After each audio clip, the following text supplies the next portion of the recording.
Moi, ce que j'ai surtout retenu, c'est que quand ça marche pas, faut débrancher et rebrancher. Voire taper dessus. Aujourd'hui, je vous emmène chez Orange à Marseille. Notre objectif, découvrir les métiers de l'environnement technique, énergie, conditionnement d'air, protection incendie et j'en passe. En gros, comment les équipes travaillent pour construire le réseau de demain. Je vous emmène en coulisses, c'est par ici. Salut Romain. Salut Louisa. Romain, ici tu es ? Je suis le manager du pôle ingénierie réseau sud avec différents métiers, notamment les métiers de l'environnement technique. Ce sont des métiers peu connus, tout comme les métiers réseau. Au final, on a l'impression qu'Internet, ça arrive comme de la magie à la maison.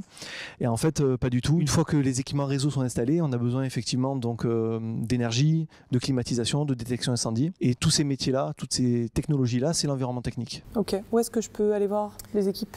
Eh ben, je te propose de me suivre. Ingénierie, environnement technique, c'est là. On tente. Grégory, ton métier c'est ? Chargé d'ingénierie en environnement technique. Sans toi, nous n'aurions pas accès à Internet, la télé, le téléphone portable, en fait, il n'y aurait rien qui fonctionnerait. D'accord, donc il ne faut jamais que tu quittes ton poste, quoi. Après, je ne suis pas tout seul, heureusement. Hein. Ok, donc quelles sont tes missions ? Je réalise des études et des projets sur tout ce qui est environnement technique, donc l'énergie, la partie alternative et continue, la climatisation.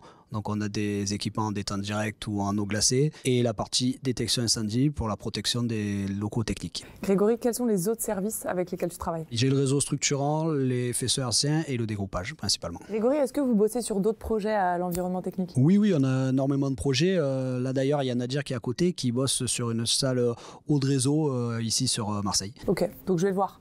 Ouais, il doit être par là à côté. Ouais. Salut Nadir. Toi, tu es chargé d'ingénierie en environnement technique. Oui, exactement. Ce qu'on fait, nous, c'est qu'on s'assure que le déploiement du fixe se fasse dans les meilleures conditions possibles. Notre rôle, c'est de mettre de l'électricité au bon endroit. Et qui dit électricité dit chaleur. Et du coup, après, il faut refroidir ces équipements et s'assurer que s'il y a un départ de feu, ça puisse être protégé avec la protection incendie. Donc, Okay. nous, voilà, on a les 3 domaines. C'est notre boulot, c'est de s'assurer que ces 3 domaines-là fonctionnent correctement en permanence. Si tu devais me convaincre de venir bosser avec vous là, tu me dirais quoi ? C'est un métier qui est passionnant justement dans sa technicité, mais aussi en fait on a ce côté où on est sur le terrain, on s'assure que les travaux soient réalisés correctement. Tu trouves du sens dans tes missions ? Ouais, complètement. Ouais. C'est du palpable, c'est-à-dire que voilà, il y a des bâtiments un peu partout en France, un peu partout dans notre région, qui ont besoin justement d'être maintenus, d'être exploités, d'être réhabilités. Et nous, on est là pour ça. Si tu devais me donner les grandes étapes, un peu en mode bullet point, dans le traitement d'un projet. Préparation des travaux. Consultation, commande, livraison, suivi travaux, réception, facturation, voilà, ça va jusque-là. Ingénieur réseau.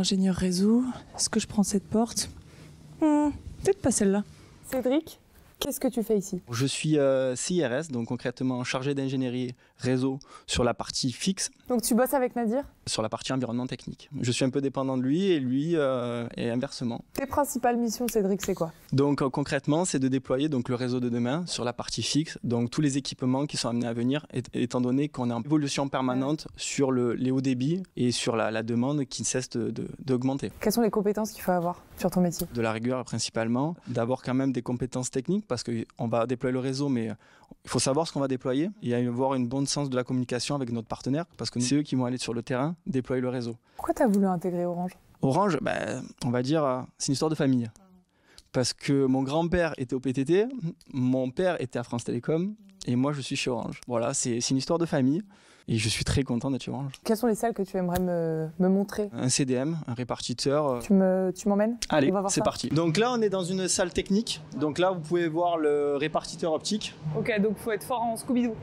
Aussi, mais on a de la chance, c'est assez bien repéré. Ok. Toi, qu'est-ce que tu fais là-dessus ? Donc moi, je fais l'accueil, si je puis dire. C'est-à-dire que j'installe le matériel, je mets à disposition les têtes optiques, les modules optiques, tout le matériel qui seront nécessaires pour accorder les équipements et les clients. Donc là, on est dans une salle.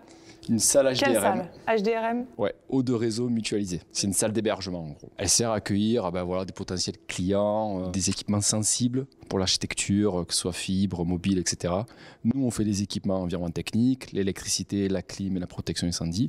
Et une fois que nous, on a fini le boulot, en général, Cédric et ses équipes, ils peuvent intervenir. Là, dans un second temps, ma partie à moi, réseau structurant, je vais accueillir justement les équipements de réseau qui vont être raccordés sur les stations énergie. Est-ce qu'il y a d'autres salles que celle-ci ? Il y a des locaux annexes, c'est-à-dire là, au côté production, qu'on va aller voir si tu veux. Je vous suis moi, on y va, go. Si on est dans le premier domaine, c'est le domaine, on va dire, froid et climatisation. Et d'ici, en fait, il y a plein de tuyaux qui partent un peu partout, dont des tuyaux qui vont dans la salle HDRM.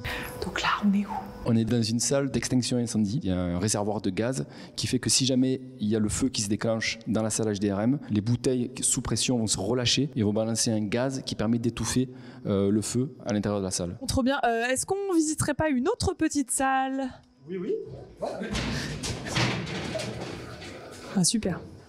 Maxime, toi, tu es chargé d'ingénierie FH, C'est ça, faisceau hertzien. c'est ça. Tu peux m'expliquer en quoi ça consiste? On est le concurrent de la fibre. Donc en fait, ça va nous permettre de raccorder des sites du style une antenne ou des communes au réseau national. T'as des outils de travail? J'ai des outils de travail, oui. Tu me montres? Allez. À quoi ça ressemble quand tu arrives à ton poste? C'est quoi tous ces fils? Alors les fils que tu vois en fait sur la carte, ça représente les liaisons hertziennes. C'est ce qui permet en fait de raccorder au réseau. L'aspect environnemental dans tes missions, ça se traduit comment? Alors on soumet nos partenaires à respecter un cahier des charges très strict pour respecter cet aspect-là. On peut aussi amener à établir des stations du coup à panneaux solaires pour éviter de déployer des grosses structures qui pourraient avoir un impact sur le développement, surtout sur des points hauts et reculés. Ok, donc sans la filière environnement technique, pas d'énergie, pas de réseau, pas de téléphone, ouais, pas de vie sociale quoi. Je comprends mieux pourquoi ils sont indispensables. On va se prendre un petit café.